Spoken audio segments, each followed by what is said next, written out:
Okay, hi guys. This is going to be a video series on oil painting. Well, not just oil painting. I'm planning on doing some watercolors too. But this first video is going to be an oil painting, and I'm going to use the technique of, first of all, creating an underpainting, which we'll go through by step. And it's my goal right now is to do one painting a week. So you're here for the very first painting. And I call my channel The Opinionated Artist because I have a lot of opinions on a lot of subjects. And usually when I paint, I end up, I talk a lot. And some of it might be interesting, some of it might be a lot of BS. But whatever, if you follow it though, hopefully you'll learn something. And I don't claim to be, a fantastic painter or whatever, but I do have, some abilities, and I hope that if you guys want, you paint along and follow some of the techniques. Well, anyway, that's the opening, and we'll get started. Okay, so for our underpainting, we're going to use a mixture of raw umber and zinc yellow. And also, before we even do that, we're going to use linseed oil to kind of add a coating to the canvas. Pick these up at the dollar store, and they're Brillo Basics, I guess is what they're called. But they're basically like little reusable wash towels or whatever. And what I like about them is they don't have a lot of lint or anything that they can leave behind, so they're pretty safe to use. And like I said, they're only $1. So what you want to do is put it onto your wipe, and then beginning from the top down, like in small circular motions, we're just going to add a coating of the linseed oil to the back of the canvas.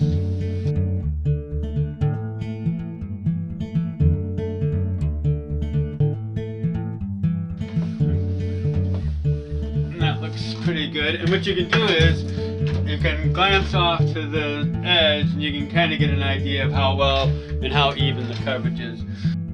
Okay, next we're going to want to mix up our paint. So I'm going to mix it up in a container.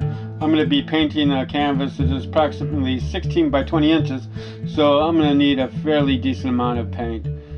So I'm adding the raw umber, and approximately I'm going to be mixing up a 60-40 mixture. So 60% of the raw umber and 40% of the zinc yellow. And there's your 60-40 mixture. Now, as you mix this, you're going to want to make sure that the paint, you get it fairly well mixed at this stage before adding your linseed oil.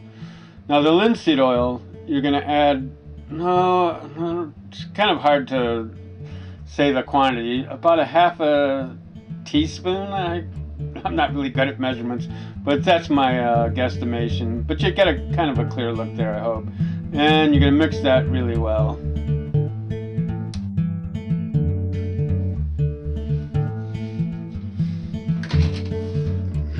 Add my hat.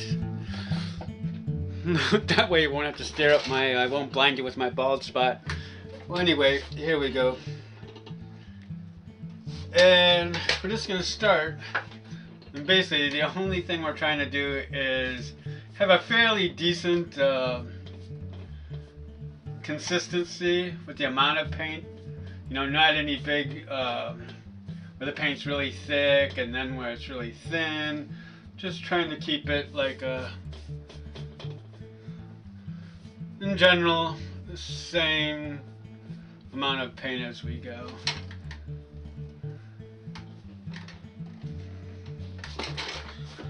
And for your sake, I think I might speed this up.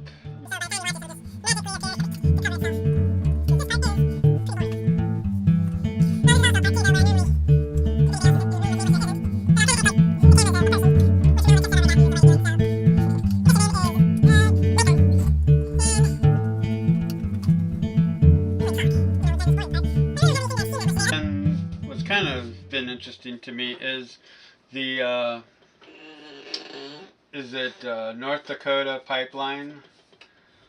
That's really had my interest in something I think is really important as far as like following law and order and following, not just corporations seem like they can break the law and get away with it, where something we might do, like a minor infraction, we'll definitely get fined, have to pay it, and, go to court, and, it's definitely, it's not a fair system. I love when they showed the statue with the scales, it's like, and she's blindfolded, that is definitely not happening anymore. I mean, the amount of money in politics and the amount of, corporations can now donate, who do you think, the politicians are going to listen to, just the average day people or the corporations, they're going to listen to the corporations. So, the Citizens United thing is ridiculous, and corporations are humans, and it's all backwards. And so, I think it's part of it, me though, just thinks like it's up to each individual to forget who the politicians are. I know there was such a big deal over that Trump Hillary thing, and basically I'm one of those people who couldn't stand either one of them. I disliked Hillary and I disliked Trump, and I voted for Jill Stein, which I think she's one of the people that, she's one of the few people that went to I think she was the only person who went to the North Dakota pipeline, actually the site, and you got to give credit where credit's due. Okay, the next step we're going to do is draw a grid onto the back of the canvas. The grid will correspond to the grid that I've already placed on top of the photograph that I'm going to be painting. And these files will be available for download at a link I'll leave in the description below. Okay guys, now that we have our grid drawn, it's time to start removing the paint from the canvas. And to do that, I'm going to be using just Q-tips and cotton balls.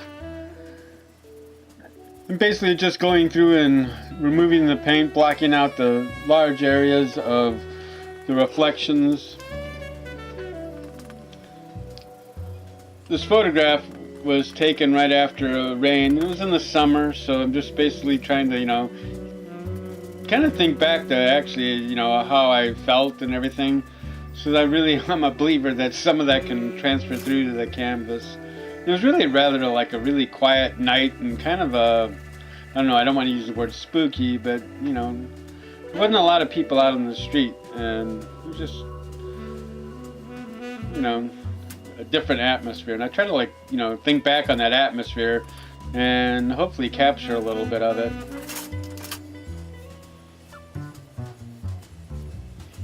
As far as techniques I can tell you about, one of the things you can do is, use the Q-tip at first and then come back through with a cotton ball and kind of pat out the area to give it more of a, diffuse effect, the way the lights are kind of have that glow around them.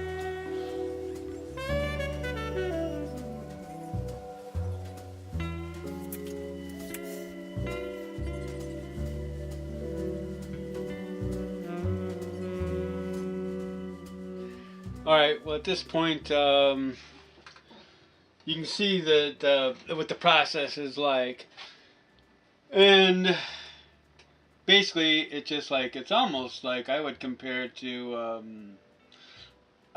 working with sculpting, or even, because it's really a process of you're eliminating, you're taking away what's there, not adding. So you're not adding paint, you're just blending the light that to the way you want it.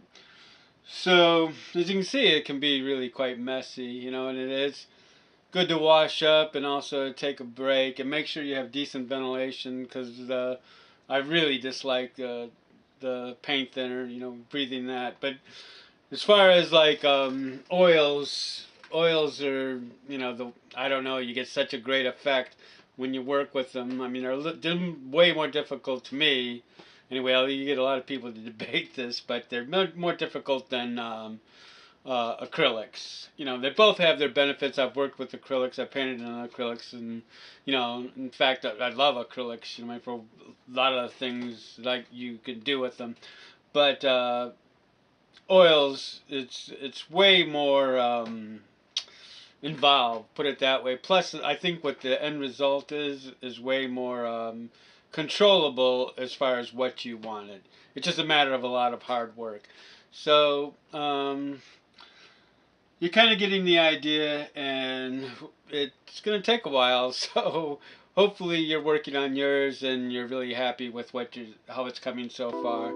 Okay, guys. Well, this is my final underpainting. About another 2 hours after I stopped to talk to you just now, and I'd really love to see what you guys did. So if you want, I'm going to leave my email address below, and you could send me a JPEG file of what you've done so far.